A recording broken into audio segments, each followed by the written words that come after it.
পারনি আগামী পৃথিবীর উপরে গতি বাক্যে রক্ষা পারনি এই বাক্য সঙ্গে নেই গেলে বেদু সাহায্য করো হালেলুয়া রিটা বাবা বাবা আতুন মননগর আত্মার পূর্ণ করো তেরি সাথে সার্বন ভয়াবে সাহায্য করো হালেলুয়া রিটা বাবা তোমার সন্ধান মনে করে করো তুমি যেখানে তুমি বড় গেটা শক্তি দিও সেটা মহান ধন্যবাদ ধন্যবাদ ধন্যবাদ হালেলুয়া রিটা বাবা বাবা বাবা তোমার পাগল করে বসিলে মনের কথা ভাঙ্গি কই কয়া বলবো সর্বপ্রতিটা সংসারী যদি মহান ধন্যবাদ ধন্যবাদ ধন্যবাদ সব অবস্থা ধন্যবাদ দিতে আলো যদি দুঃখরে সুখরে হোক যদি মহান ধন্যবাদ বাবা বাবারি নারারি নারারি নারা বাবারি নারা বাবা ও যিশু তুমি দয়া করো এই করাও যাব প্রত্যেক করবো যদি শিক্ষণ হয়ে যাবে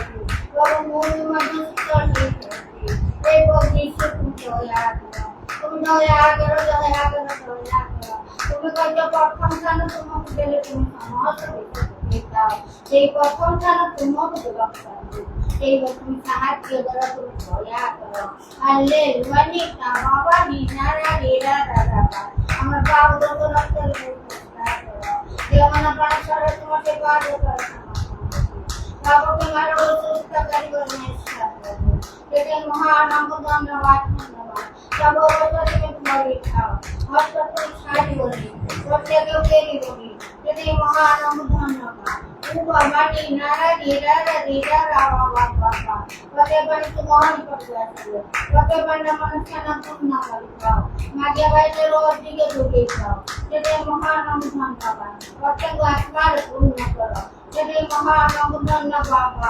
বাবানি নারা রেরা রেরা রাবা দাস আমাদের বলতে আছে ভালো দাস আমাদের সামনে কোনো প্রার্থনা দাস আমাদের ভালো করে প্রার্থনা দাস আমাদের মুখের কথা তুমি দুর্গা তেরে মহান ধন্যবাদ হালেলুয়া রিবা বিশ্বাসী বিশ্বাসী তুমি আছো হালেলুয়া রিবা তোমার মধ্যে অর্থ সম্পর্ক মনের বিশ্বাসী বিশ্বাসী হালেলুয়া রিবা তোমার তো পাঁচ পদের তুমি সব জানো মাঝে মাঝে ওদিকে দুনিয়া পরমেশ্বর তুমি সুস্থতা দেবা পরমেশ্বর হালেলুয়া রিবা তোমার কাছে স্মরণ রেখে আউট তোমার কাছে প্রার্থনা তুমি উত্তর দিও তুমি অজ্ঞাত মত করে সাধন করো এটাই মহান ধন্যবাদ ও কিছু দয়া করো এই দেশবাসী সর্বাসী রাজ্যবাসী দয়া করো দেশের পরিস্থিতি যা হয়ে পারবে তোমাকে সেই রকম সাহায্য করো দয়া করো হালেলুয়া দিতা বাবা নিনা রেজা রাবি রাজা রাবা ও কিছু দয়া করো Yesus nama mereka. Kami tahu kan, kami kan tahu. Kita mohon oh Yesus berdoa. Haleluya kita Bapa kita Rabi nama Mama Nina kita Bapa. Kita jadi manusia bagai kita orang bagai kita berdoa. Kita mohon Yesus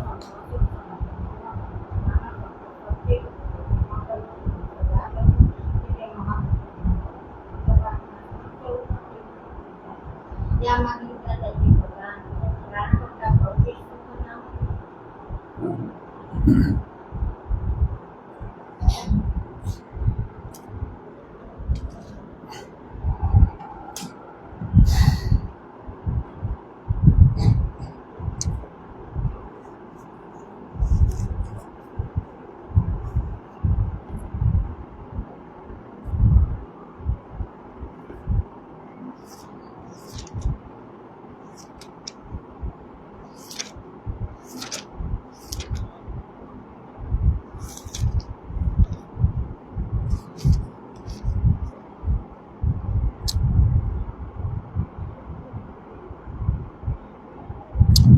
ଝିଅସୁ ଏକ ପର୍ବର 7-8 ପଦରେ ଏପରି ଲେଖା ଅଛି ମାତ୍ର ଆମର ସେବକ ମଶା ତୁମକୁ ଯେ ସମସ୍ତ ବ୍ୟବସ୍ଥା ଆଦେଶ କରିଅଛି से सब तुम्हें मानिबा को करने को बलवान और अति साहसिक हो। तहिर दक्षिण को कि बाम को फेर ना तहिरे तुम्हें जेकोसी स्थान को जीव सड़े कुशल प्राप्त हम। यही व्यवस्था पुस्ता तुम मुखर विचलित न हो, मात्र तुम्हें तहिर लेखानुसार मानिबा को करने को दिवारात्र ताहा ध्यान कर। ताहा कले तुम्हें अपना पथ सफल कर तुम्हें कुशल प्राप्त हम।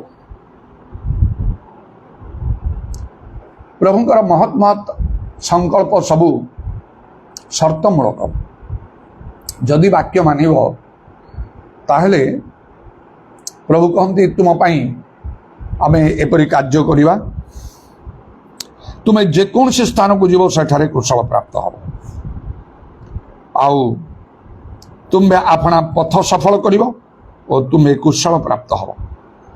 आमने कौन सी जेकोसी कार्य करिया पूर्व के जेको स्थान जा पूर्व आमने प्रार्थना करूँ, प्रभु मोर ये कार्य को तुम्हें सफल कर। प्रभु को लोक मान डाकी मात्र सफल परिवर्ते ता विफल हो जाए। आम जमी भलरे जाई भलरे फेरबू आउ गोटे निर्दिष्ट स्थान को किसी विशेष कार्य एपरी मैंने प्रार्थना करथाउ केबा प्रभु को लोक मान प्रार्थनार साहाय्य लोड़ी थाउ। मात्र सेपरी हुएनि ता मध्य विपरीत भाव में घटी थाए।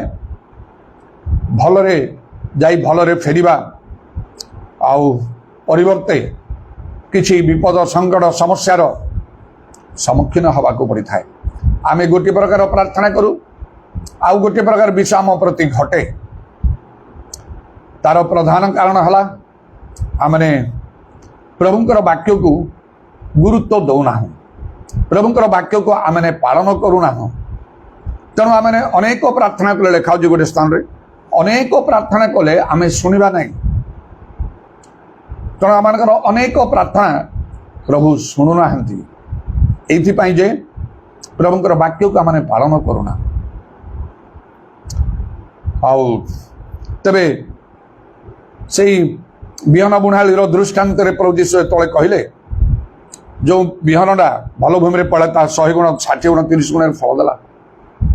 30 गुण फल फलिया समय आमे 100 रु 30 आउ गुण आमने वाक्य पालन करूँ से प्रभुंकर केबे खुशी हम ना। जेहेतु आउ 70 गुण रहिला बहुत रहिला जहाँ प्रभुंकर वाक्य को आमे विफल कर दउछु।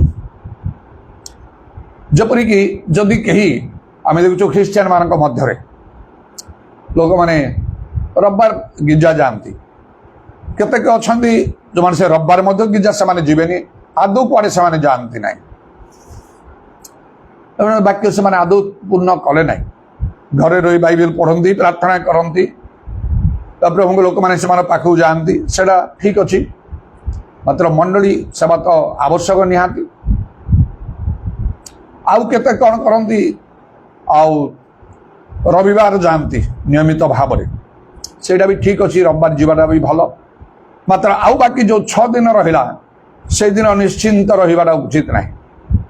प्रकृत विश्वासी माने आउ आद्य मंडली से दृष्टान्त आम देखुचु किपरि से प्रत्येक दिन मंदिर रही प्रभुंकर सेवा करुले से प्रभु खुशी हे वाक्य सफल कले। आउ केते सुविधा थिले करंती नहेले नाही सुविधा नथले जानती नहीं। गिर्जा आसवाई मंडली सेवा को जीवाई सुविधा असुविधा लोक जानती देखती देखु जो आउ गोटे जागतिक दृष्टान्त जदि कहीं गोटे ऑफिस रे छोट बड़ गोटे चाकरी करुच्ची से कौन सुविधा असुविधा देखिबो। खरा होची जाई परिबोनी, दूर जगह जाई परिबो नाही, वर्षा होची जाई परिबो नाही। मु तो देखिछि आउ ए कटक रे जतले कर्फ्यू डिक्लेयर हुए आ स्ट्रिक्टली लोक मान को बाहर को जीवा पई अलाउ करा जीवो नाही। एही समय जो माने चाकरी करती कटक रु भुवनेश्वर जाती कटक बाहर जाई करती जेकोसी उपाय से माने जानती। बहुत प्रकार अनेक समय से स्ट्राइक इत्यादि सब जो पोड़ा जला सब हुए जेकोसी उपाय से माने जानती चाकरी करने मात्र जेकोसी उपाय गिर्जा को लोग आसवा इच्छा करती ना।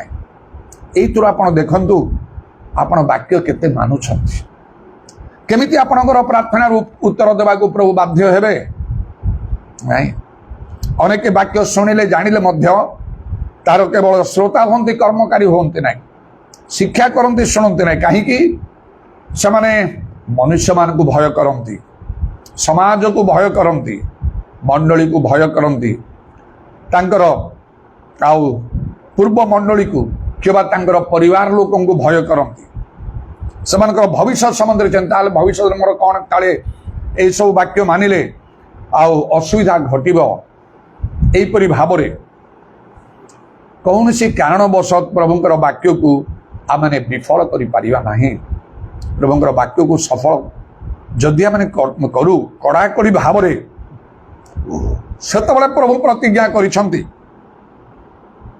जे आउ तुम्हें जेकोसी स्थान को जीव सेठारे कुशल प्राप्त हम 7 पद जेकोसी स्थान को गले भी तुम्हें कुशल प्राप्त हम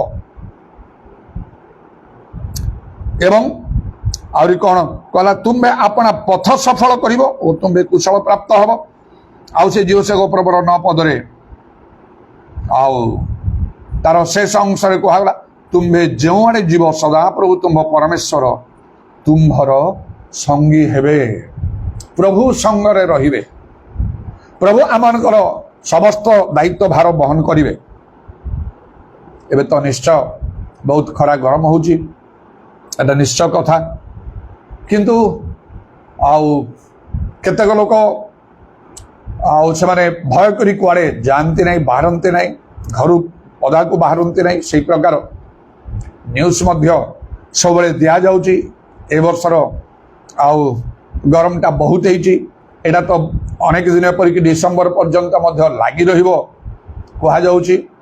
एल निनोर प्रभाव रे जलवायु विशेष तार व्यतिक्रम देखा बहुत केतले गरम हम प्रबल भाव में झड़ बतास हम से गुड़ाक हूँ बर्तमान चली बर्तमान जो सब झड़ बतास होटा बात्यार रूप नौ ताठारू किछि कम नहीं भुवनेश्वर जेपरी हला से सब कहले एटा से 1999 मसीहार महाबात्या परी हो गला कि ताठू बढ़ीगला भिडियो गुड़ाक देखु थाए मुझे केमिति घर द्वार सब भांगी जाउची उड़ी जाउची गाड़ी फाड़ी सब एकदम तले पड़ी जाउची लोटी जाउची अति भयंकर अवस्था एटा बात्या नहीं एटा झड़ बतास एटा चली बात्यार अवस्था हेले आउ कौन न हम आगामी समय एपरी बाइबल तो लेखा अच्छी आउ तापरे विभिन्न प्रकार न्यूज सबू मिलूँ वैज्ञानिक मानकर मुंड किसी काम करूना गोटे सौर झड़ माड़िकी आसूची पृथ्वी को आउ भारत उपरे तार बहुत प्रभाव पड़ो बोलिकी आज गोटे न्यूज मुझे देखुरी 1400 किलोमीटर बेगरे से झड़ बतास तार पवनर तार प्रभाव रहा माने एड़ा चिंता ही करी हबनी जगत जमती रही से महादानव माड़ी आस पृथ्वी आड़ को विभिन्न प्रकार एटा निश्चय हम यहाँ शेष समय जदि वर्तमान समय आमे हटी जीवा गिरजा प्रार्थना से समय से दल तो कि मनीष केवल से कौन लिखाई पृथ्वी ऊपर को जहाँ सबू आसूची बोलिकी मनीष माने चिंता करी से मूर्छित हो जिवे मेन्स हार्ट विल फेल मूर्छित हो जिवे सुजोग अच्छी सद्व्यवहार करने एवं प्रभु प्रार्थना शुणुंट मुझे प्रार्थना करुच्ची निजपाई ना अन्य मान विशेष भाव में आम तो गोटे प्रकार भल रही पारुचु एसी फैसी सब लगे मात्र ता प्रति बारंबार ता विषय सतर्क कराऊँ एसी रे सोते रोते सावधान चारिआडे सब से गुड़ाक खाली न्यूज सब आसुचे खाली एसी ब्लास्ट कर जाऊँगी बोमा परी फुटुची घर द्वार जली जाऊँगी मनीष माने मरुंट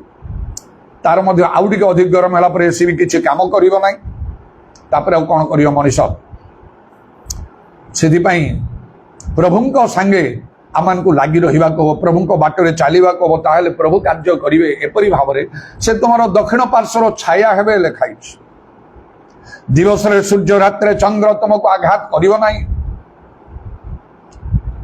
आउ एबे निकटरे गोटे देश रे आउ से भयंकर भूमिकंप है 7.0 8 ନା କ'ଣ ଆଉ ସେ ରିକ୍ଟର ସ୍କେଲରେ ତାର ତୀବ୍ରତା ଥିଲା। ଆଉ କି ଭୟଙ୍କର ଅବସ୍ଥା ହେଇଛି, ବଡ଼ ବଡ଼ ବିଲ୍ଡିଂ ଗୁଡ଼ାକ ସବୁ ତାସ ଘର ପରି ଏକଦମ ଆଉ ତଳେ ପଡ଼ିକି ମିଶି ଯାଉଛି ମାଟିରେ। ଏବେ ରିସେଣ୍ଟଲି ସେପରି ହେଲେ ସେଇଟା କିଏ ରକ୍ଷା କରିବ? ଏ ଖାଲି ଖରା ଗରମକୁ ଆମେ ଗୋଟେ ବ୍ୟସ୍ତ ହେବା, ଝଡ଼ ବତାସ ଅଛି, ଆଉ ଏ ଭୂମିକମ୍ପ ଅଛି, ଅନ୍ୟାନ୍ୟ ଦେଶରେ ଯେମିତି ଯୁଦ୍ଧ ଚାଲିଛି ସେଇ ପ୍ରକାର ମଧ୍ୟ ଆଉ ଏତେ ସବୁ ବିଷୟ ଅଛି। ଏସବୁକୁ କିଏ ନିୟନ୍ତ୍ରଣ କରିବ? ସେତେବେଳେ ଆମେ କ'ଣ କରିବା? ମାତ୍ର ବାଇବେଲ ଲେଖା ଅଛି ଯେଉଁମାନେ ପ୍ରଭୁଙ୍କ ପ୍ରେମ କରିବେ କରନ୍ତି ତାଙ୍କ ପ୍ରେମରେ ସ୍ଥିର ଥିବେ ସେମାନଙ୍କ ନିକଟକୁ କୌଣସି ସେମାନଙ୍କର ତମ୍ବୁ ନିକଟକୁ କୌଣସି ମାରିଯିବ ନାହିଁ, ପେଷ୍ଟିଲେନ୍ସ ଯିବ ନାହିଁ, ମହାମାରୀ ଯିବ ନାହିଁ। ପ୍ରଭୁ ତାଙ୍କର ଦୂତମାନଙ୍କୁ ସେମାନଙ୍କୁ ରକ୍ଷା କରିବା ପାଇଁ ଆଦେଶ ଦେଇଛନ୍ତି। ସେଥିପାଇଁ ଆମମାନଙ୍କୁ ଆଉ ସଚେତନ ଜାଗ୍ରତ ହେବାକୁ ହବ, ଆତ୍ମାରେ ଆମମାନଙ୍କୁ ଜାଗ୍ରତ ହେବାକୁ ହବ। ଆହୁରି ବର୍ତ୍ତମାନ ସମୟ ଆସିଛି ଅଧିକ ଭାବରେ ପ୍ରାର୍ଥନା କରିବା ପାଇଁ, ପ୍ରଭୁଙ୍କ ସେବାରେ ଲାଗି ରହିବା ପାଇଁ।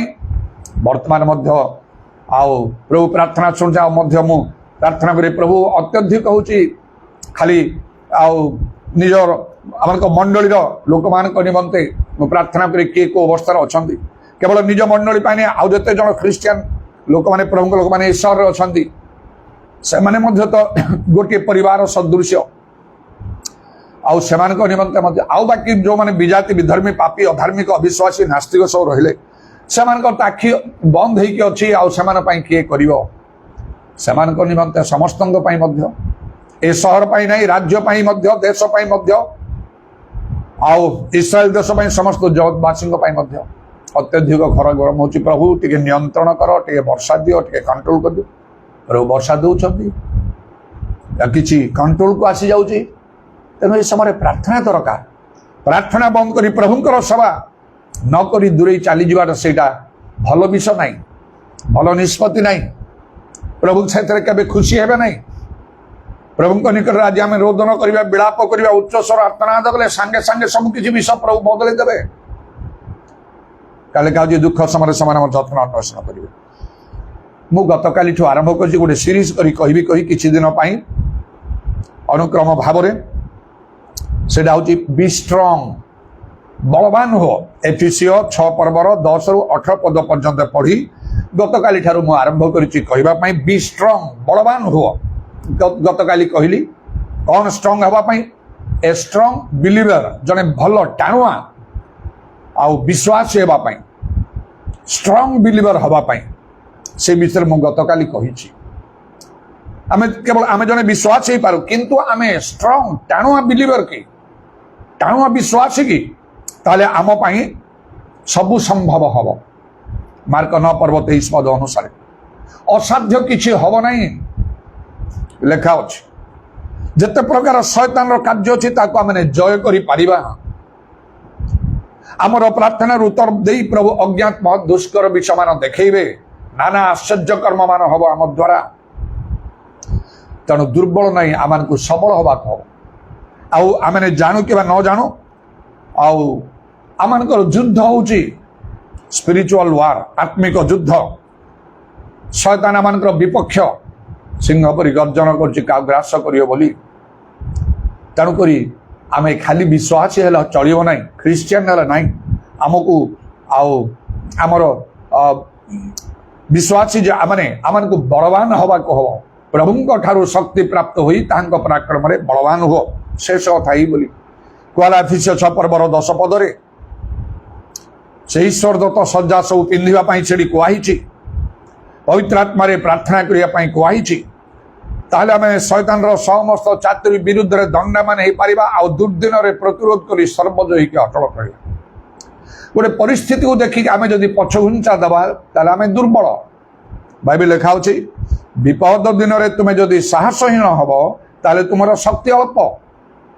ପ୍ରଭୁଙ୍କ ଠାରୁ ଶକ୍ତି ପ୍ରାପ୍ତ ଆମକୁ ପ୍ରଭୁଙ୍କର ଶକ୍ତି ପାଇବାକୁ ହବ, ବଳବାନ ହେବାକୁ ହବ, ଷ୍ଟ୍ରଙ୍ଗ ହେବାକୁ ହବ। ସବୁ ପ୍ରକାର ପ୍ରତିକୂଳ ପରିସ୍ଥିତି ଭିତରେ ଆମକୁ ଯିବାକୁ ହବ। ବି ଏ ଷ୍ଟ୍ରଙ୍ଗ ବିଲିଭର, ଜଣେ ଟାଣୁଆ ବିଶ୍ୱାସୀ ହୁଅନ୍ତୁ। ଏଇଟା ଗତକାଲି କହିଲି, ଆଜି କ'ଣ କହୁଛି? ଆଉ ବି ଷ୍ଟ୍ରଙ୍ଗ, ବଳବାନ ହୁଅ। କୋଉଠି ବଳବାନ ହେବାକୁ ହବ? ବାକ୍ୟରେ ବଳବାନ ହେବାକୁ ହବ। ବାକ୍ୟରେ ଷ୍ଟ୍ରଙ୍ଗ ହୁଅନ୍ତୁ। ଜଣେ ପ୍ରକୃତ ବିଶ୍ୱାସୀ ସେ ବାକ୍ୟରେ ସେ ଟାଣୁଆ ରହିବ, କଡ଼ାକଡ଼ି ହବ। ବାକ୍ୟକୁ ଅନ୍ୟଥା ସେ କରିବ ନାହିଁ। ଯେତେ ଆମେ ବାକ୍ୟ ପାଳନ କରିବା ପ୍ରଭୁଙ୍କ ସହିତ ଆମମାନଙ୍କର ସମ୍ପର୍କ ସେତେ ସୁଦୃଢ଼ ହବ। ଆମର ପ୍ରାର୍ଥନା ପ୍ରଭୁ ସେତେ ଶୁଣିବେ। ଆମେ ଯେମିତି ଚାହିଁବା ସେଇ ଅନୁସାରେ ପ୍ରଭୁ କାର୍ଯ୍ୟ କରିବେ। କାରଣ ଲେଖା ଅଛି ଆଉ ସେ ତୁମର ମନବାଞ୍ଛା ପୂର୍ଣ୍ଣ କରିବେ, ମାଗିବା ଭାବିବା ଠାରୁ ଅତ୍ୟଧିକ ସାଧନ କରିବେ। ଆଉ ସେ ଆଉ କ'ଣ ଲେଖା ହେଉଛି, ଆଉ ସେ ସଦାପ୍ରଭୁ ମହତ୍କର୍ମ ମାନ କରିବେ। ହେ ଦେଶ ଭୟ କର ନାହିଁ, ଉଲ୍ଲସିତ ଆନନ୍ଦ କର, କାରଣ ସଦାପ୍ରଭୁ ମହତ୍କର୍ମ ମାନ କରିବେ। ବାକ୍ୟରେ ଆମକୁ ଟାଣୁଆ ହେବା ପଡ଼ିବ। ଆପଣ ସବୁବେଳେ ଗିର୍ଜା ପ୍ରାର୍ଥନା କରୁଥିବେ, ଘରେ ମଣ୍ଡଳୀ ଚାରିଆଡ଼େ ବା ପ୍ରଚାର କରୁଥିବେ, ପ୍ରଭୁଙ୍କର କାର୍ଯ୍ୟ କରୁଥିବେ, ବାକ୍ୟ ଯଦି ଆପଣ ଭଲରେ ଧରି ନାହାନ୍ତି ଆପଣଙ୍କ ଦ୍ୱାରା ବିଶେଷ କାର୍ଯ୍ୟ ହେବ ନାହିଁ, କିମ୍ବା ଆପଣଙ୍କ ପାଇଁ ମଧ୍ୟ ପ୍ରଭୁ ବିଶେଷ କାର୍ଯ୍ୟ କରିବେ ନାହିଁ। ଯଦି ଆମେ ବାକ୍ୟକୁ ଆମେ ଭଲ ରୂପେ ଧରିବା, ଆଉ ଯେମିତି ଲେଖା ହେଉଛି ତୁମର ଯାହା ଅଛି ତାହା ଦୃଢ଼ ରୂପେ ଧରିଥାଅ, ତାହେଲେ ଯେକୌଣସି ସ୍ଥାନକୁ ଯିବ ତମେ କୁଶଳ ପ୍ରାପ୍ତ ହେବ। ସେ ବିପଦରୁ ବିପଦ ଜାଗାକୁ ଆପଣ ଯାଆନ୍ତୁ, ଲେଖା ହେଉଛି ପ୍ରଭୁ ତ କୁଶଳତା ଦେବେ। ନଦ ନଦୀ ମଧ୍ୟ ଦେଇ ଗମନ କଲେ ତାହା ତୁମକୁ ମଗ୍ନ କରିବ ନାହିଁ, ଆଉ ଅଗ୍ନି ମଧ୍ୟ ଦେଇ ଗମନ କଲେ ତାହା ତୁମର ଦାହ ଜନ୍ମେଇବ ନାହିଁ। ଏହିପରି ଭାବରେ ଆଉ ସେ ଦାନଙ୍କର ବନ୍ଧୁମାନେ ସେ ଅଗ୍ନିକୁଣ୍ଡରେ ପକାଇଲା, ସେମାନଙ୍କର କୌଣସି କ୍ଷତି ହେଲା ନାହିଁ। ରାଜା ସେ ଅଗ୍ନିକୁଣ୍ଡକୁ ସ୍ୱାଭାବିକ ଉତ୍ତାପ ଅପେକ୍ଷା ଆଉ 7 ଗୁଣରେ ଅଧିକ ଉତ୍ତପ୍ତ କଲେ, ମାତ୍ର ସେମାନଙ୍କର କୌଣସି କ୍ଷତି ହେଲା ନାହିଁ। ଆଉ ଯେତେବେଳେ ସୁଫସାଗର ସମ୍ମୁଖରେ ଆସିଲା, ଇସ୍ରାଏଲ ଲୋକଙ୍କ ସମ୍ମୁଖରେ, ଆଉ ପରମେଶ୍ୱର ମୂଷାଙ୍କୁ ଆଜ୍ଞା କଲେ, ମୂଷା ତାଙ୍କର ଯଷ୍ଟି ଦେଖିଲେ, ସାଗର ବିଭକ୍ତ ହେଇଗଲା, ସମୁଦ୍ର ବିଭକ୍ତ, ଲୋକମାନେ ଶୁଖିଲା ବାଟରେ ଗଲେ। ଜିହୋଶୁଆଙ୍କ ସମୟରେ ମଧ୍ୟ ସେହିପରି ଆଉ ସେ ଜର୍ଦ୍ଦନ ଆଉ ପରମେଶ୍ୱର ଜିହୋଶୁଆଙ୍କୁ କହିଲେ, ଆଉ ଜିହୋଶୁଆ ଯେପରି ଆଜ୍ଞା ଦେଲେ ତଦନୁସାରେ ସେ ଯାଜକମାନେ ନିୟମ ସିନ୍ଧୁ ବୋହି ଚାଲିଲେ। ତାଙ୍କର ଆଉ ପାଦ ସେଇ ଜର୍ଦ୍ଦନ ନଦୀର ଆଉ ତାର ଆଉ କୂଳରେ ବାଜିବା ମାତ୍ରକେ ସେ ପାଣିଟା ପଛକୁ ହଟିଗଲା, ଲୋକମାନେ ସବୁ ଶୁଖିଲା ଭୂମିରେ ଚାଲିଲେ। ସେଇ ପରମେଶ୍ୱର ଆଜି ମଧ୍ୟ ଜୀବିତ, ତାଙ୍କର ପରିବର୍ତ୍ତନ ନାହିଁ। ତେବେ ସମସ୍ତ ବିଷୟ ପ୍ରଭୁ ଆମ ପାଇଁ କରିବେ, ଅସାଧ୍ୟ କିଛି ନାହିଁ ଯଦି ଆମେ ଟାଣୁଆ ହେବା, ବାକ୍ୟରେ ଟାଣୁଆ ହେବା ପାଇଁ। ତେଣୁ ତ ସେଇ ଜୋନ 15:7 ପ୍ରଭୁ ଯୀଶୁ କହିଲେ, ଯଦି ତୁମେ ମୋ ଠାରୁ, ମୋ ବାକ୍ୟ ତୁମ ଠାରୁ ଯାହା ଇଚ୍ଛା ମାଗ ତୁମକୁ ଦିଆଯିବ। ଯଦି ଆପଣ ଦେଖୁଛନ୍ତି ଯେ କିଛି ବିଷୟ ଆପଣ ପ୍ରଭୁ ଶୁଣୁନାହାନ୍ତି, ତାହେଲେ ଆପଣଙ୍କୁ ପରୀକ୍ଷା କର, ଲେଖା ହେଉଛି। ଟିକେ ବସି ପରୀକ୍ଷା କରନ୍ତୁ। ଜଣେ ବିଶ୍ୱାସୀ ନିଜକୁ ପରୀକ୍ଷା କରିବା ଦରକାର। ଭଲ ପ୍ରଭୁଙ୍କ ଲୋକ କେଉଁ ବାକ୍ୟ ମାନୁଛି, କେଉଁ ବାକ୍ୟ ମାନୁନାହିଁ। ଯଦି ଆପଣ ବାକ୍ୟ ମାନୁନାହାନ୍ତି, ଶୁଣୁଛନ୍ତି ବାରମ୍ବାର ମାତ୍ର ମାନୁନାହାନ୍ତି, ତାହେଲେ ପ୍ରଭୁ ସନ୍ତୁଷ୍ଟ ହେବେନି, ପ୍ରଭୁ ଆପଣଙ୍କ ପ୍ରତି ଅସନ୍ତୁଷ୍ଟ ଥିବେ। ଅସନ୍ତୁଷ୍ଟ ହେଲେ କେତେ ସମସ୍ୟା ଆସିଯିବ। ଆପଣ ଭଲ ଆଶା କରୁଥିବେ, ଖାଲି ମନ୍ଦ ବିଷୟ ଆପଣଙ୍କ ପ୍ରତି ଘଟିବ। ଶେଷରେ ନିତାନ୍ତ ପ୍ରଭୁ ଆହୁରି କଠିନ ଭାବରେ ବ୍ୟବହାର କରିବେ। ବାକ୍ୟକୁ ଏପାଖ ସେପାଖ କରିପାରିବା ନାହିଁ। ଏଠି ଜିହୋଶୁଆଙ୍କୁ ପରମେଶ୍ୱର କହୁଛନ୍ତି ଏଇଟା ସିକ୍ରେଟ, ଯଦ୍ୱାରା ସେ କ୍ନାନ୍ ଦେଶକୁ ସେ ଅଧିକାର କରାଇ ପାରିବେ। କ'ଣ କହିଲେ? ଆଉ ଯେଉଁ ସବୁ ବ୍ୟବସ୍ଥା ମୂଷାଙ୍କ ଦ୍ୱାରା ଦିଆଯାଇଛି ତାକୁ ମାନିବାକୁ କରିବାକୁ ବଳବାନ ଅତି ସାହସିକ ହେବ, ତାର ଦକ୍ଷିଣକୁ କି ବାମକୁ ଫେରିବ ନାହିଁ। ଜିହୋଶୁଆ 1:7 ଲେଖା, ମାନେ ଟିକିଏ ଏପାଖ ସେପାଖ ହେବ ନାହିଁ। ଦେଖନ୍ତୁ ଗୋଟିଏ ସମୟରେ এই ମୂଷାଙ୍କୁ ପରମେଶ୍ୱର ଯେତେବେଳେ କହିଲେ ସେଇ ପଥରକୁ ଆଜ୍ଞା ଦିଅ, ପ୍ରଥମେ କହିଲେ ଆଘାତ କରିବା ପାଇଁ, ଆଘାତ କଲେ ଆଉ ଜଳ ନିର୍ଗତ ହେଲା ଲୋକମାନଙ୍କର ପାଣି ପିଇବା ପାଇଁ। ଦ୍ୱିତୀୟ ଥର କହିଲେ ଆଦେଶ ଦିଅ, ଆଦେଶ ଦେବା ପାଇଁ କହିବାରୁ ସେ 2 ଥର ଆଘାତ କଲେ। ସେତିକିରେ ପରମେଶ୍ୱର ତାଙ୍କୁ ଧରିଲେ। ହାରୁନ ମୂଷା 2 ଜଣ, ଆଉ সেই ସମୟ ହାରୁନ ମଧ୍ୟ ତାଙ୍କ ପାଖରେ ଥିଲେ। ପରମେଶ୍ୱର କହିଲେ ତୁମେ ମଣ୍ଡଳୀ ସାକ୍ଷାତରେ ମୁଁ ପବିତ୍ର ବୋଲି ମାନିଲ ନାହିଁ, ତେଣୁକରି କ୍ନାନ୍ ଦେଶକୁ ତୁମେ ଯାଇପାରିବ ନାହିଁ, କଡ଼ାକଡ଼ି ଭାବରେ ପରମେଶ୍ୱର କହିଲେ। ଆଉ ହାରୁନଙ୍କ ପ୍ରତି ମଧ୍ୟ ବହୁତ ଅସନ୍ତୁଷ୍ଟ ଥିଲେ। ସେ ତ ମହାଯାଜକ ଥିଲେ, କାହିଁକି ଲୋକମାନଙ୍କୁ ଭୟ କରି ସେ ସୁନା ବାଛୁରୀ ବନେଇଦେଲେ, এই ଦେବତା ବୋଲି ଲୋକ ପୂଜା କଲେ। ସେଇଠୁ ପରମେଶ୍ୱର ତାଙ୍କ ପ୍ରତି ବହୁତ ଅସନ୍ତୁଷ୍ଟ ହେଇଥିଲେ ଏବଂ ମୂଷାଙ୍କ ପ୍ରତି ମଧ୍ୟ ଅସନ୍ତୁଷ୍ଟ ହେଲେ ଯେତେବେଳେ ସେ ବାକ୍ୟ ବାହାରେ କାର୍ଯ୍ୟ କଲେ। ଆଉ ପରମେଶ୍ୱର କହିଲେ ତୁମେ 2 ଜଣ କିଣାନ ଦେଶକୁ ଯାଇପାରିବ ନାହିଁ। ସେଇ ଜାଗାରେ ପରମେଶ୍ୱର ଝିଅସଙ୍କୁ ଉଠେଇଲେ, ମାତ୍ର ମଶାଙ୍କୁ ଯିବାକୁ ଦେଲେ ନାହିଁ। ଖାଲି ଆଖିରେ ଦେଖିଲେ ସିନା, ଦେଲେ ନାହିଁ, ଯିବାକୁ ଦେଲେ ନାହିଁ। ମଶା ପ୍ରଭୁଙ୍କ ନିକଟରେ ପ୍ରାର୍ଥନା କଲେ ଯେ ମୋତେ ସେ ରମ୍ୟ ଦେଶକୁ ଯିବାକୁ ଦିଅ। ପରମେଶ୍ୱର ରୋକଠୋକ ମନା କରିଦେଲେ, ଏଇ ବିଷୟରେ ତୁମେ ଆମକୁ ଆଉ କିଛି କୁହ ନାହିଁ, ତୁମର ଯଥେଷ୍ଟ ହେଲା, ଏଇ ବିଷୟରେ ଆମକୁ ଆଉ କିଛି କୁହ ନାହିଁ, ତୁମେ ଖାଲି ଦେଖିବ, ଯାଇପାରିବ ନାହିଁ। ସେମିତି ଘଟିଲା। ଯଦି ପରମେଶ୍ୱର ମଶାଙ୍କୁ ଏପରି ଭାବରେ ତାଙ୍କର କଥା ଶୁଣିଲେ ନାହିଁ, ଆମେ କିଏ? ଆମ କଥା କେମିତି ଶୁଣି? ଆମେ ଖାଲି ପ୍ରାର୍ଥନା କରିଦେଲେ ହେଇଗଲା କି? ଉପବାସ କଲେ ହେଇଗଲା? କାନ୍ଦିଲେ ହେଇଗଲା? ମାନତ କଲେ ହେଇଗଲା? କିଛି ହବ ନାହିଁ। ବାକ୍ୟ ଯଦି ଆପଣ ଜାଣିଛନ୍ତି, ନ ଜାଣିଲେ ଭିନ୍ନ କଥା। ଯଦି ଜାଣିଛନ୍ତି, ଶୁଣିଛନ୍ତି, ବୁଝିଛନ୍ତି, ଆପଣ ମାନିବାକୁ ବାଧ୍ୟ।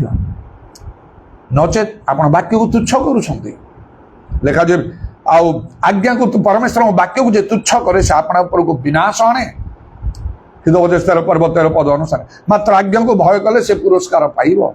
ଯେ ପରମେଶ୍ୱରଙ୍କର ବାକ୍ୟରେ ମନୋଯୋଗରେ ସେ ମଙ୍ଗଳ ପାଇବ। କହି ହିତୋପଦେଶ 16 ପଦରେ ଲେଖା ଅଛି। ତେଣୁ ବାକ୍ୟର ଶ୍ରୋତା ନୁହେଁ ତର କର୍ମକାରୀ ହୋ।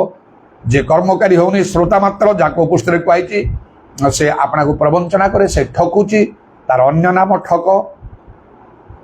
ଆଉ ଏହିପରି ଭାବରେ ତେଣୁ ବାକ୍ୟକୁ ଆମମାନଙ୍କୁ ମାନିବାକୁ ହବ ସାମାନ୍ୟ ଭାବେ। ସେଦିନ 2 ଜଣ ସ୍ୱର୍ଗଦୂତ ଆଉ ଲୋଟ ତାଙ୍କର ପରିବାରକୁ କ'ଣ କହିଲେ? ସେମାନଙ୍କୁ ଆଉ ସେଇ ସୋଦମ ହମରାରେ ପ୍ରଭୁ ଯୋଉ ଦଣ୍ଡ ଦେଲେ, ଅଗ୍ନିଗନ୍ଧ ବୃଷ୍ଟି କରି ସେଥିରୁ ଉଦ୍ଧାର କରିବା ପାଇଁ ସେମାନେ କହିଲେ ପ୍ରାଣ ରକ୍ଷା ନିମନ୍ତେ ପଳାଅ, ପଛ ଆଡ଼କୁ ଅନେଇବ ନାହିଁ, ପ୍ରାନ୍ତର ମଧ୍ୟରେ ହିଁ ରହିବ ନାହିଁ, ପର୍ବତକୁ ପଳେଇ ଯାଅ, ନହେଲେ ବିନଷ୍ଟ ହବ। ଯାଉଥିଲେ, ଯାଇକି ରକ୍ଷା ପାଇଲେ, ମାତ୍ର ଲୋଟଙ୍କର ସ୍ତ୍ରୀ ସାମାନ୍ୟ ବ୍ୟତିକ୍ରମ କଲା। ସେ ପଛକୁ ଅନେଇ ଦେଲା। ସ୍ୱର୍ଗଦୂତମାନେ ଆସିଲେ ତାଙ୍କ ଘରକୁ, ତାଙ୍କୁ ସେମାନେ ଆଶ୍ରୟ ଦେଲେ, ଖାଇବା ପିଇବାକୁ ଦେଇଥିବେ। ସେମାନେ କେତେ ପରିଶ୍ରମ, କେତେ କ'ଣ ସବୁ କାର୍ଯ୍ୟ କରେ। ସ୍ୱର୍ଗଦୂତ ମାନେ ଜାଣୁଥିଲେ ଲୋଟଙ୍କର ସ୍ତ୍ରୀ ଏମିତି ଅନେଇବ, ଲବଣ ସ୍ତମ୍ଭ ହବ। ଆଗରୁ ତାକୁ କହିଲେନି ଆଉ ଦେଖ ଲୋଟଙ୍କର ସ୍ତ୍ରୀ ତମକୁ କଡ଼ାକଡ଼ି କରି କହୁଛୁ, ତମେ ଟିକେ ଟଳମଳ ହଉଛ, ଆଉ ତମର ମନ ହୃଦୟ ଠିକ ନାହିଁ, ସାବଧାନ, ଯାହା କହିଲୁ ତମେ ପଛକୁ ଅନେଇବା ପାଇଁ ଚାହୁଁଛ, ଲବଣ ସ୍ତମ୍ଭ ହେଇଯିବ, ସାବଧାନ, ଅନେଇବ ନାହିଁ। ଏମିତି କହିଲେ କି ନାହିଁ? ଯେତିକି କଥା କହିବାର ଥିଲା କହିଦେଲେ। ପ୍ରାଣ ରକ୍ଷା ନିମନ୍ତେ ପଳାଅ, ପଛ ଆଡ଼କୁ ଅନାଅ ନାହିଁ, ଏ ପ୍ରାନ୍ତର ମଧ୍ୟରେ ରହ ନାହିଁ, ପର୍ବତକୁ ପଳେଇଯାଅ, ନହେଲେ ବିନଷ୍ଟ। ବାପା 2 ଝିଅ ଗଲେ, ରକ୍ଷା ପାଇଗଲେ ନା। ମାତ୍ର ଲୋଟଙ୍କର ସ୍ତ୍ରୀ ସେ ଅନେଇଲା। କ'ଣ ପାଇଁ ଅନେଇଲା ସେ ଜାଣିଛି। ତାର ବହୁତ ସମ୍ପତ୍ତି ଥିଲା, ସବୁ ସୁନା ସମ୍ପତ୍ତି ସବୁ ନଷ୍ଟ ହେଇଯାଉଛି ବୋଲି ସେ ଅନେଇଥିବ। ସେମିତି ନା କ'ଣ କେମିତି ସତରେ ଆଉ ସେଇ ଧ୍ୱଂସ ହେଇଯାଉଛି ଏଇଟା ନା ଆମକୁ ଏମାନେ ମିଛରେ କହିଲେ, ଆମେ ଏମିତି ଦୌଡ଼ୁଛୁ ନା କ'ଣ କେତେ ପ୍ରକାର ଭାବରେ ତାକୁ ମନ ହେଇଥିବ। ସେ ଅନେଇବା ମାତ୍ରକେ ଲବଣ ସ୍ତମ୍ଭ ହେଇଯାଇଛି। ତେଣୁକରି ବାକ୍ୟକୁ ଏପରି ଏପାଖ ସେପାଖ କରିପାରିବା ନାହିଁ। ଯଦି ଆମେ କହୁଛୁ ଆମେ ମଧ୍ୟ ଲବଣ ସ୍ତମ୍ଭ ହେଇଯିବା ବା ହେଇଯାଇଥିବା, ଆମର ଆଉ କୌଣସି ଆଶା ଭରସା ନାହିଁ, ସରିଗଲା ଆମର କାମ। ତେଣୁ ଜୀବିତ ଈଶ୍ୱରଙ୍କର ହସ୍ତରେ ପଡ଼ିବା ଭୟଙ୍କର ବିଷୟ ଅଟେ। ଆମଙ୍କର ପରମେଶ୍ୱର ଗ୍ରାସକାରୀ ଅଗ୍ନି ସ୍ୱରୂପ। ସେଇ ହାରଣ ମହାଯାଜକଙ୍କର 2 ପୁତ୍ର ନାଦବ ଅବିହୁ ଯାଜକ ମାନେ ଥିଲେ। ଇତର ଅଗ୍ନି ଉତ୍ସର୍ଗ କଲେ, ବାକ୍ୟ ବାହାରେ ସେମାନେ କଲେ, ଅଗ୍ନି ସେମାନଙ୍କୁ ଗ୍ରାସ କରିଦେଲା, ମଲେ ସେଇ ଜାଗାରେ ସେମାନେ। ଯଦି ଆଉ ପ୍ରଭୁ ସେମାନଙ୍କର ବ୍ୟତିକ୍ରମ ହେତୁରୁ ବାକ୍ୟ ବାହାରେ କାର୍ଯ୍ୟରେ ଏପରି ଦଣ୍ଡ ଦେବେ, ଆମେ ବାକ୍ୟ ବାହାରେ ଯଦି କାର୍ଯ୍ୟ ଆମକୁ ଦଣ୍ଡ ନ ଦେବେ ତାହେଲେ କେମିତି ହବ? ଜଣାଯିବ ପରମେଶ୍ୱରଙ୍କ ଯେ ସେ ମୁଖାପେକ୍ଷାଟା ହେଲା, ତାଙ୍କୁ ଦଣ୍ଡ ଦେଲେ ଆମର ଏମାନେ କାହିଁ ଦଉନ? ସେମାନେ ତ ଯାଜକ ମାନେ ଥିଲେ ପୁରାତନ ନିୟମର, କେତେ କଡ଼ାକଡ଼ି ଭାବରେ କେତେ ନ କରୁଥିଲେ ସେମାନେ, କେତେ ପରିଶ୍ରମ ନ କରିଥିବେ, ଯାଜକର କର୍ତ୍ତବ୍ୟ ନ କରିଥିବେ, ଗୋଟିଏ ଦିନର ଗୋଟିଏ ଭୁଲରେ ମରିଗଲେ ସେମାନେ। ଆଜି ଆମମାନଙ୍କର ବିଷୟ ମଧ୍ୟ ଯଦି ଆମେ ପ୍ରଭୁଙ୍କର ସେବା କରୁନୁ, କାର୍ଯ୍ୟ କରିପାରୁନୁ, ଆମେ ପୁରା କଣ୍ଟ୍ରୋଲ ହେଇକି ରହିଗଲୁଣି, ତାମାନେ ମଲା ସଦୃଶ୍ୟ। 1 ବର୍ଷ ଉପରେ ହେଲା ମୋର ଅସୁସ୍ଥ ଭିତରେ ମୁଁ ମଲା ସଦୃଶ୍ୟ ହେଇନାହିଁ। ଅନେକ ମୋର କଣ୍ଟ୍ରୋଲ ହେଇଗଲା, ବାହାରେ ଯିବା, ବୁଲିବା, କରିବା, ଏଇଟା ପ୍ରଭୁଙ୍କର କାର୍ଯ୍ୟ କରିବା, ମଣ୍ଡଳୀ ଯିବା ଗୁଡ଼ାକ ଟିକେ କମିଗଲା। ମାତ୍ର ପ୍ରାଣପଣ କରି ବେଶୀ ସମୟ ମଣ୍ଡଳୀର ସେବାରୁ ମୁଁ ଅଲଗା ରହିନାହିଁ। ଅଳ୍ପ କିଛି ଦିନ ଭିତରେ ତାପରେ ଯେକୌଣସି ଉପାୟରେ ଗିର୍ଜାରେ ବସୁଥିଲି, ଚେୟାରରେ ବସୁଥିଲି ମଧ୍ୟ, ଆଉ ଚେୟାରରେ ବସିକି ରବିବାରେ କିଛି କଥା କହୁଥିଲି, ମୋତେ ଠିକ୍ ତ ଲାଗୁନଥିଲା। ବସି କଲେ ଭଲ ଲାଗେ, କ'ଣ କରିବି ଏବେ ମଧ୍ୟ ରବିବାର ଦିନ ଆଉ ସେ କିବୋର୍ଡ ବଜେଇବା ପାଇଁ ମୁଁ ବସେ ନହେଲେ ଏ ଚେୟାରରେ ନହେଲେ ମୋର ଇଚ୍ଛା ନାହିଁ ଆଉ ଅଧିକାଂଶ ସମୟ ବାକ୍ୟ ଦେଲାବେଳେ ତ ମୁଁ ଘଣ୍ଟା କି ତାପରେ ମଧ୍ୟ ଠିଆ ବି ହେଇଯାଏ ସେ ରବିବାର ମଧ୍ୟ ୱର୍ସିପ୍ କଲାବେଳେ ମୁଁ ନିଜେ ମଧ୍ୟ ସମସ୍ତଙ୍କୁ ଆଣ୍ଠେଇକି ମୁଣ୍ଡ ନୁଇଁକି ଭୂମିରେ ରଖି ଆରାଧନା କରିବା ପାଇଁ ପ୍ରଭୁଙ୍କର ମୁଁ ନିଜେ ମଧ୍ୟ ଯାଏ ଆଉ ଆଣ୍ଠେଇକି ଭୂମିରେ ମୁଣ୍ଡ ରଖି ପ୍ରଭୁଙ୍କର ଆରାଧନା କରେ ବଡ଼ ବଡ଼ ପାବ୍ଲିକ ମିଟିଂ ଗୁଡ଼ାକରେ ବହୁତ ସମ୍ମାନର ସହିତ ମୋତେ ଆସନ ଦେବେ ପ୍ରଧାନ ଆସନ ମାତ୍ର ମୁଁ ନିଜକୁ ନମ୍ର କରିବା ପାଇଁ ସମସ୍ତଙ୍କର ସମ୍ମୁଖରେ ଗୋଟିଏ ଗୋଟିଏ ସମୟରେ ଏକଦମ ଭୂମିଷ୍ଠ ପ୍ରଣାମ କରି ପ୍ରଭୁଙ୍କ ନିକଟରେ ମୁଁ ନିଜକୁ ସମର୍ପଣ କରିଥାଏ ଯେପରିକି ମୁଁ ଗର୍ବୀ କି ଅହଙ୍କାରୀ ହେବି ନାହିଁ ପ୍ରଭୁଙ୍କ ପାଖରେ ମୁଁ ନମ୍ର ହେବି ଆଉ ପ୍ରଭୁଙ୍କଠାରେ ମୁଁ ଗ୍ରାହ୍ୟ ହେବି କହିକି ଏ ପ୍ରଭୁଙ୍କର ଧନ୍ୟବାଦ ହଉ ବାକ୍ୟର ଏପାଖେ ସେପାଖେ ହେଇଗଲେ ଗଲା ସେତେବେଳେ ପ୍ରଭୁ ଦେଖିନେବେ ସେୟା ଆମ ପାଇଁ ତାହା ପୁସ୍ତକରେ ଲେଖା ହେଇକି ରହିବ ଏପରି ଆମେ ଆଚରଣ କରୁଛୁ ଆଉ ତଦନୁସାରେ ଆମ ପ୍ରତି ପ୍ରଭୁ ବ୍ୟବହାର କରି କର୍ମାନୁସାରେ ଫଳ ଦେବେ ବେଳେବେଳେ ହଠାତ୍ ହେବ ନାହିଁ କିନ୍ତୁ ବିଳମ୍ବରେ ମଧ୍ୟ ହେବ ସେହିପରି ଆଉ ସାଉଲ ରାଜା ମଧ୍ୟ ବାକ୍ୟକୁ ପାଳନ କଲେ ମାତ୍ର ସମ୍ପୂର୍ଣ୍ଣ କଲେ ନାହିଁ ଅଳ୍ପ କିଛି ଛାଡ଼ିଦେଲେ 100ରୁ 80 ଭାଗ ବୋଧେ ସେ ପୂର୍ଣ୍ଣ କରିଥିବେ ଆଉ 20 ଭାଗ କରିନାହାନ୍ତି 80% ହେଲାଣି କ'ଣ କମ୍ କଥା ହଁ ସେପରି ଆବଶ୍ୟକ ନହେଲେ ହେବ ନାହିଁ ଜାଗତିକ ଭାବରେ ମଧ୍ୟ କେତେକ ବର୍ଷ ମୋ ଝିଅ ସେଇ ନ୍ୟୁଜ୍ ଷ୍ଟୋରରେ ଯେଉଁ କାମ କରୁଛି ସେ ତାଙ୍କର CTET କ୍ଲିୟର ଅପ୍ କରି B.Ed କରିସାରିଛି ବି ହେଲେ ମଧ୍ୟ ନାହିଁ CTET ଦରକାର ଆଉ ସେ ଦେଖୁଛି ସେଠି କ'ଣ କହୁଛି ନା 70% ମାର୍କ ରଖିଲେ ମଧ୍ୟ ହେଇପାରେ 90% ରଖିବାକୁ ପଡ଼ିବ କଷ୍ଟକର ଜାଗତିକ ଭାବରେ ମଧ୍ୟ ଏଇ ପ୍ରକାର ଧରା ହେଉଛି ସେମିତି ଭାବରେ ପ୍ରଭୁ ଚାହାନ୍ତି ଯେତିକି ଆମେ ବାକ୍ୟ ପାଳନ କରିବା ସେତିକି ନିଜକୁ ପରୀକ୍ଷା କରି ଦେଖନ୍ତୁ ଯଦି ଆପଣ ବାକ୍ୟ ପୁରା ପାଳନ କରୁଛନ୍ତି ପ୍ରଭୁ ଆପଣଙ୍କ ସଙ୍ଗେ ରହିବେ ବିଶେଷ ସ୍ୱପ୍ନ ଦର୍ଶନରେ କଥା କହିବେ ଆପଣଙ୍କର ପ୍ରାର୍ଥନାର ଉତ୍ତର ଗୁଡ଼ାକ ମିଳିବ ନାନା ଆଶ୍ଚର୍ଯ୍ୟ କର୍ମ ହେବ ଅନେକ ଅନେକ ବିଷୟ ଦେଖାଯିବ ଭଲ ବିଷୟ ଉତ୍ତମ ବିଷୟ ତାହା ସମସ୍ତ ଲୋକ ଜାଣିପାରିବେ ଦେଖିପାରିବେ ଏ ଜଣେ ଷ୍ଟ୍ରଙ୍ଗ ବିଲିଭର ଟାଣୁଆ ବିଶ୍ୱାସୀ ବୋଲି କହିବେ ସେପରି ହେବାକୁ ପଡ଼ିବ କାରଣ ଯେତେବେଳେ ଶୈତାନ ଆମ ସହିତ ଯୁଦ୍ଧ ସେ କରୁଛି ତାର ଶକ୍ତି କମ୍ ନାହିଁ ଜଗତର ଈଶ୍ୱର ବୋଲି ତାକୁ କୁହାଯାଇଛି ଗଡ୍ ଅଫ୍ ଦିସ୍ ୱାର୍ଲ୍ଡ ଆମକୁ ତ ସହଜରେ ସେ ଡିଫିଟ୍ କରିବ ଟାଣୁଆ ହେବାକୁ ପଡ଼ିବ ବାକ୍ୟରେ ବାକ୍ୟ ହେଉଛି 2 ଧାର ଖଡ୍ଗ ଠାରୁ ତୀକ୍ଷ୍ଣତର ଲେଖା ହେଉଛି ଆତ୍ମାଙ୍କ ଖଡ୍ଗ ଈଶ୍ୱରଙ୍କର ବାକ୍ୟ ହେଉଛି ଆତ୍ମାଙ୍କର ଖଡ୍ଗ 2 ଧାର ଖଡ୍ଗ ଠାରୁ ତୀକ୍ଷ୍ଣତର ଏଭଳି 4:12 ଅନୁସାରେ ସେଭଳି ଭାବରେ କାର୍ଯ୍ୟ କରିବ ଆଉ ତେଣୁ ଯାହା କିଛି ଆଜି ଆମ ଧର୍ମ ଜୀବନରେ ବାଇବେଲ ଯାହା କହୁଛି ସେ ଅନୁସାରେ କରନ୍ତୁ ବାଇବେଲ ବାହାରେ କିଛି ନାହିଁ ଅନେକ ଖ୍ରୀଷ୍ଟିଆନ ମଣ୍ଡଳ ଗୁଡ଼ାକରେ କ'ଣ ଅଛି ପରମ୍ପରା ରୀତିନୀତି କଷ୍ଟମ ଟ୍ରାଡିସନ ବାଇବେଲ ବାହାର କଥା ଯେମିତିକି ବଡ଼ଦିନ ଡିସେମ୍ବର 25 ବାଇବେଲରେ ନାହିଁ ଯୀଶୁ ଡିସେମ୍ବର 25 ଜନ୍ମ ହେଇଛନ୍ତି କୌଣସି ଇତିହାସରେ ମଧ୍ୟ ନାହିଁ ଏଇଟା ଗୋଟେ ପରମ୍ପରାରୁ ଆସିଛି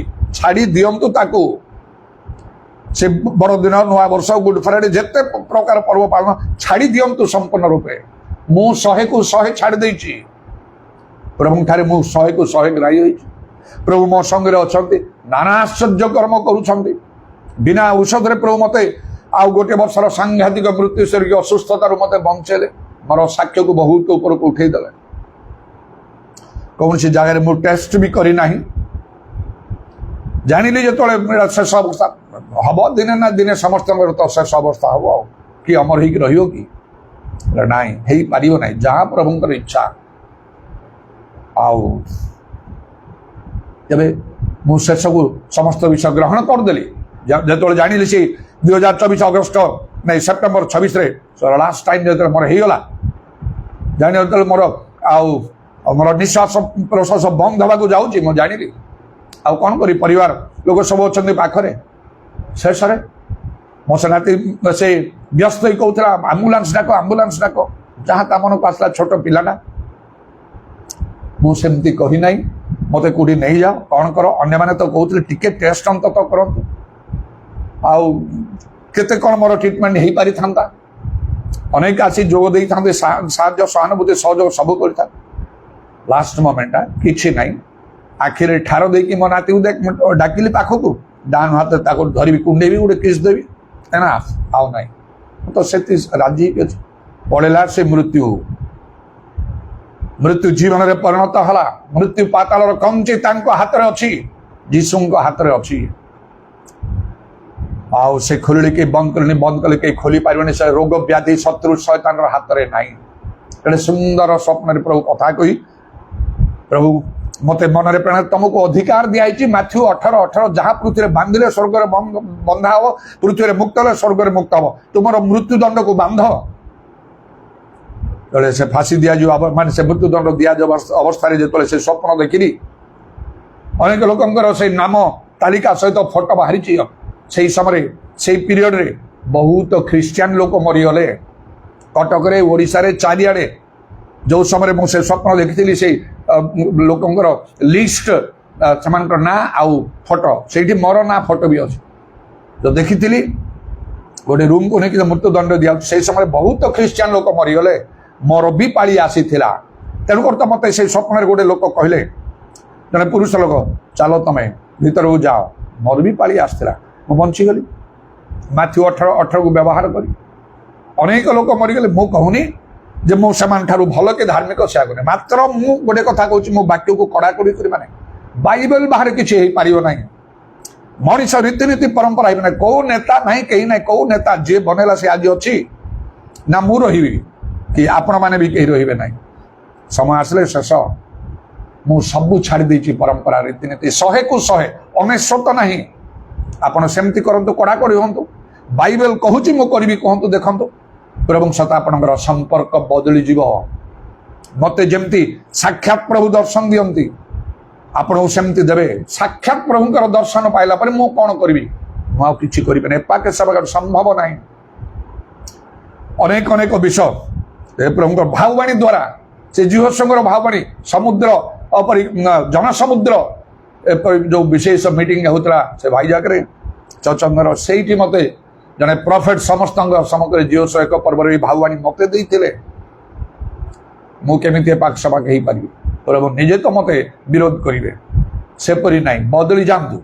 ବାକ୍ୟରେ ଟାଣୁଆ ହେବାକୁ ହବ। ବି ଷ୍ଟ୍ରଙ୍ଗ।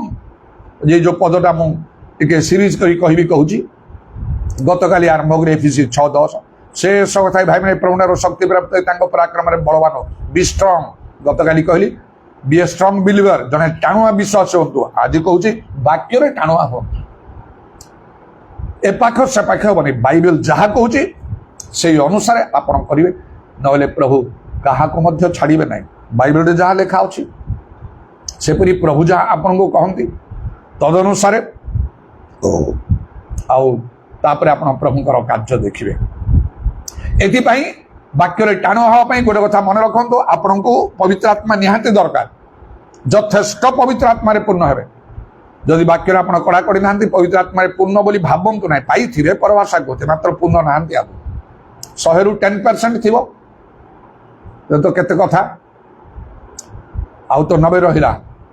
ଯଦି ଆପଣ ବାକ୍ୟ ସଫଳ କରୁଛନ୍ତି, ସବୁ ପବିତ୍ର ଆତ୍ମା ପାଇଛନ୍ତି, ଏପାଖ ସେପାଖ ହବ। ଜିଜିକଲ 36 ପର୍ବର 26-27 ପଦ ଦେଖିବେ।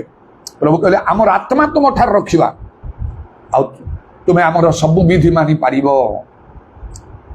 ଆଉ ସେ ଯୋହନ 16:13 ଲେଖା ହେଲା, ସେ ସତ୍ୟ ଆତ୍ମା ସବୁ ସତ୍ୟରେ ପ୍ରବେଶ କରିବେ। ସତ୍ୟ ହେଲା ଈଶ୍ୱରଙ୍କର ବାକ୍ୟ। ଯୋହନ 17:17 ଅନୁସାରେ ଯଥେଷ୍ଟ ପବିତ୍ର ଆତ୍ମାରେ ପୂର୍ଣ୍ଣ ହୁଅନ୍ତୁ।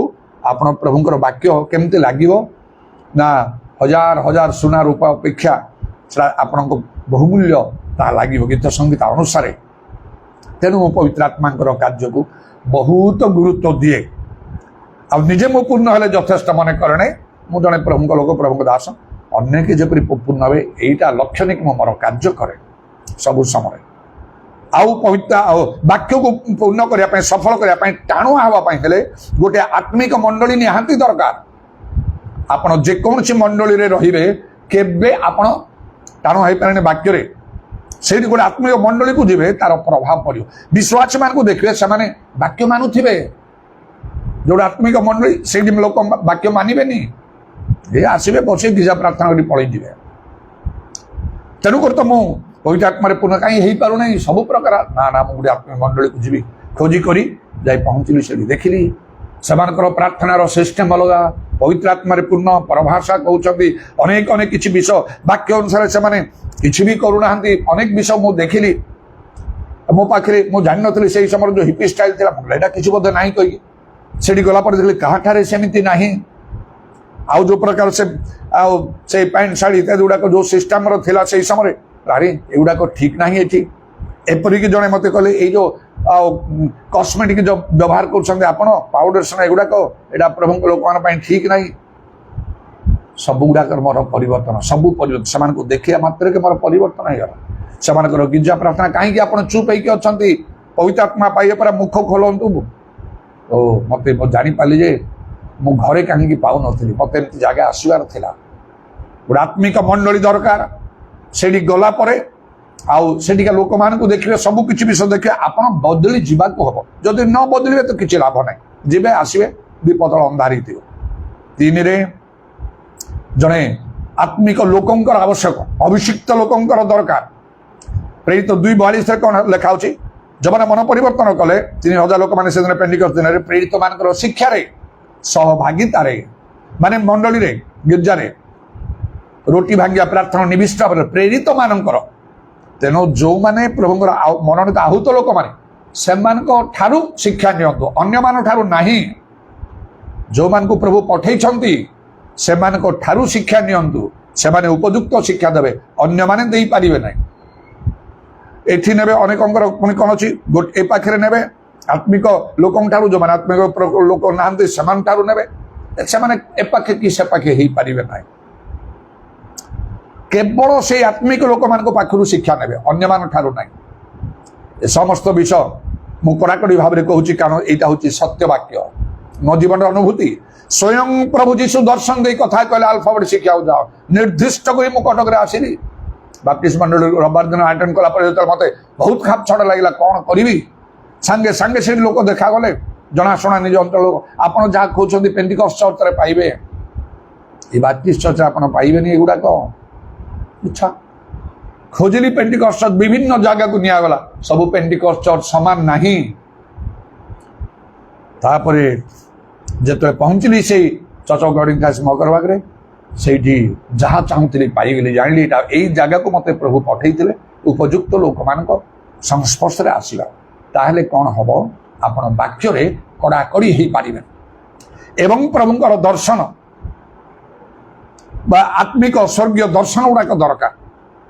କହିବା ପାଇଁ ଗଲେ କ'ଣ, ସହଜ କରି ସରଳ କରି କହିବା ପାଇଁ ହେଲେ ସ୍ପିରିଚୁଆଲ ଗିଫ୍ଟ, ଆତ୍ମିକ ଦାନ ମାନେ ପବିତ୍ର ଆତ୍ମାରେ ପୂର୍ଣ୍ଣ ହେବାକୁ ହବ। ସ୍ପିରିଚୁଆଲ ଫେଲୋସିପ୍, ଆତ୍ମିକ ମଣ୍ଡଳୀରେ ରହିବାକୁ ହବ। ସ୍ପିରିଚୁଆଲ ମ୍ୟାନ୍, ଆତ୍ମିକ ଲୋକ, ପ୍ରଭୁ ମନୋନୀତ କରିଥିବା ଲୋକଙ୍କ ଠାରୁ କେବଳ ଶିକ୍ଷା ଗ୍ରହଣ କରିବେ। ସ୍ପିରିଚୁଆଲ ଭିଜନ, ଆତ୍ମିକ ଦର୍ଶନ। ପ୍ରଭୁ ମଶାଙ୍କୁ ଦର୍ଶନ ଦ୍ୱାରା କହୁଥିଲେ ଏମିତି କରିବ, ଏମିତି କରିବ, ଆଉ ସେ ଯେମିତି କରୁଥିଲେ ତଦନୁସାରେ ଯେତେବେଳେ ସେ କଲେ, ଆଉ ମିଶର ଦେଶର ଲୋକମାନଙ୍କୁ ବାହାର କରିକି ଆଣିଲେ। ପରମେଶ୍ୱରଙ୍କ ଗୃହ ବନେଇବା ପାଇଁ ମଧ୍ୟ ପରମେଶ୍ୱର କହିଲେ, ଦେଖ ପର୍ବତରେ ତମକୁ ଯେମିତି ଦେଖାଇଛି ସେମିତି କରିବ। ଦର୍ଶନ ନଥିଲେ କେମିତି ଲୋକ ବିନଷ୍ଟ ହେବ ଲେଖା ହେଉଛି। ଏ 4ଟା ବିଷୟକୁ ମନେ ରଖି କାର୍ଯ୍ୟ କରନ୍ତୁ। ଆଉ ବାକ୍ୟରେ ଟାଣ ହେବା ପାଇଁ ସ୍ପିରିଚୁଆଲ ବୁକ୍ 5ଟା ବିଷୟ ସ୍ପିରିଚୁଆଲ ବୁକ୍ ହେଲା ବାଇବେଲ। ଦିନ ରାତି ପଢ଼ନ୍ତୁ ପ୍ରାର୍ଥନାର ସହିତ।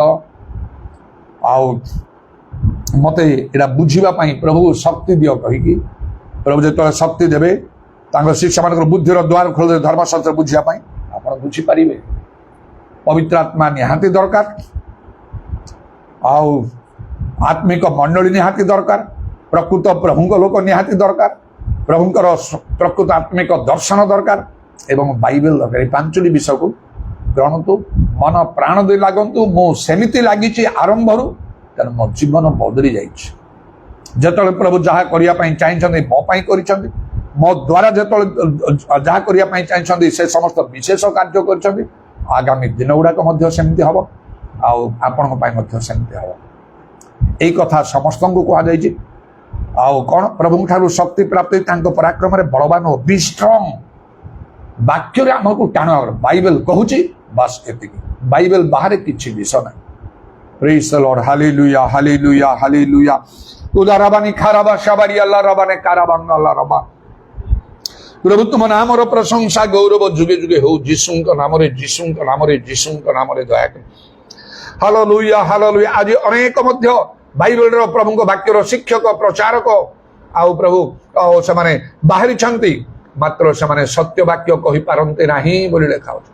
ସେମାନେ କେବଳ ଦଳ ଭେଦ କରିଦିଅନ୍ତି। ଏମାନଙ୍କୁ ଚିହ୍ନି ସେମାନଠାରୁ ପୃଥକ ହେବା ପାଇଁ କୁହାଯାଇଛି। ମାତ୍ର ପ୍ରେରିତମାନଙ୍କର ସହିତରେ ସେମାନଙ୍କର ଶିକ୍ଷା ସଭାତରେ ଲୋଟିଆଙ୍ଗିଆ ପ୍ରାର୍ଥନା ନିବିଷ୍ଟ ଭାବରେ ରହିବା ପାଇଁ କୁହାଯାଇଛି। ଇରବତ୍ରମାନି କାରବା ସବାରି ଖାଲାରବାନି ଖାରବା ନିଶ୍ଚୟ ଥରେ ଥରେ କ'ଣ ବାରମ୍ବାର ଆମେ ଆମମାନଙ୍କର ଆତ୍ମିକ ଜୀବନକୁ ପରୀକ୍ଷା କରିବା ଆବଶ୍ୟକ। ବାକ୍ୟ ସହିତ ଆମମାନଙ୍କର ଆତ୍ମିକ ଜୀବନର ସମ୍ପର୍କ କ'ଣ, ଆମେ କିପରି ଭାବରେ ଜଡ଼ିତ ହେଇକି ଅଛୁ, ବାକ୍ୟ ଅନୁସାରେ ସବୁ କରୁଛୁ ନା ନାହିଁ। ପ୍ରଭୁ ତୁମେ ଆମମାନଙ୍କୁ ଦୟାକର, ଯେତେ ଆମେ ନିଜକୁ ସଜାଡ଼ି ଦେଇପାରିବୁ ବାକ୍ୟ ବାହାର ବିଷୟ ସବୁ ବାହାର କରି ବାକ୍ୟ ଅନୁସାରେ ଯଦି ଆମେ କାର୍ଯ୍ୟ କରିବୁ, ସେତେ ପ୍ରଭୁ ଆମମାନଙ୍କ ପାଇଁ କାର୍ଯ୍ୟ କରିବେ, ଆମମାନଙ୍କ ଦ୍ୱାରା ମଧ୍ୟ କାର୍ଯ୍ୟ କରିବେ। ହାଲେଲୁୟା। ଇଦାରାବାନି ଖାରବା ଶାକାଲାରାବା, ତାଙ୍କର ପ୍ରତିଜ୍ଞା ରହିଛି, ତୁମେ ମୋ ଠାରୁ ମୋ ବାକ୍ୟ ତୁମଠାରେ ରହେ, ତେବେ ଯାହା ଇଚ୍ଛା ମାଗ ତୁମ ଉପରେ ତାହା ସାହିତ୍ୟ ହବ। ଆଉ ମଧ୍ୟ ଲେଖାରେ ଲୋକ ପ୍ରତି ଆମ୍ଭେ ଦୃଷ୍ଟିପାତ ହୁଏ, ଦୁଃଖୀ ଚୂର୍ଣ୍ଣ ମନା ଆମ୍ଭ ବାକ୍ୟରେ କମ୍ପମାନ ହୁଏ। ଯୀଶୁଙ୍କ ନାମରେ ଦୟା, ଯାହା ପାଇଁ ଯାହା ପ୍ରୟୋଜନ ତୁମ ଇଚ୍ଛା ମତେ ତୁମେ ତାହା ସାଧନ କରୁଛ ଏବଂ କରିବ ବୋଲି ତୁମ ନାମର ଧନ୍ୟବାଦ ଦେଉଛ। ଯୀଶୁଙ୍କ ନାମରେ ଦୟା, ତୁମର କଣ୍ଠବିଧ ପାଦ ପ୍ରଣାମ ଚୁମ୍ବନ କରି ଏବଂ ତୁମର ହସ୍ତରେ ମାନଙ୍କର ସରପଣାତ୍ମା ସବୁ ସମର୍ପଣ କରି ଶୁଣିଲ ବୋଲି ଧନ୍ୟବାଦ ଦେଇ ନିତ୍ୟ ଜୀବିତ ପ୍ରଭୁ ଯୀଶୁ ଖ୍ରୀଷ୍ଟଙ୍କ ନାମରେ ଏହି ପ୍ରାର୍ଥନା କରୁଅଛି, ଆମେନ୍। ତୁମ ବାକ୍ୟ ଅଟେ ପ୍ରଦୀପ ମକିନ ଚରଣ, ତୁମ ବାକ୍ୟ ଅଟେ ପ୍ରଦୀପ ମକିନ ଚରଣ, চলা পথে সে আলোক, চলা পথে সে আলোক, মশারা জীবনর, তুম বাক্য অটে প্রদীপ মক্ষীণ চরণর, তুম বাক্য অটে প্রদীপ মক্ষীণ চরণ। পিতা ঈশ্বরଙ୍କର ପ୍ରେମ, ପ୍ରଭୁ ଯୀଶୁ ଖ୍ରୀଷ୍ଟଙ୍କର ଅନୁଗ୍ରହ, ପବିତ୍ର ଆତ୍ମାଙ୍କର ସହାୟତା, ପ୍ରଭୁ ଯୀଶୁଙ୍କର ଗୌରବମୟ ପୁନରାଗମନ ପର୍ଯ୍ୟନ୍ତ ଆମ ସମସ୍ତଙ୍କର ସହବର୍ତ୍ତୀ ହେଉ, ଆମେନ୍।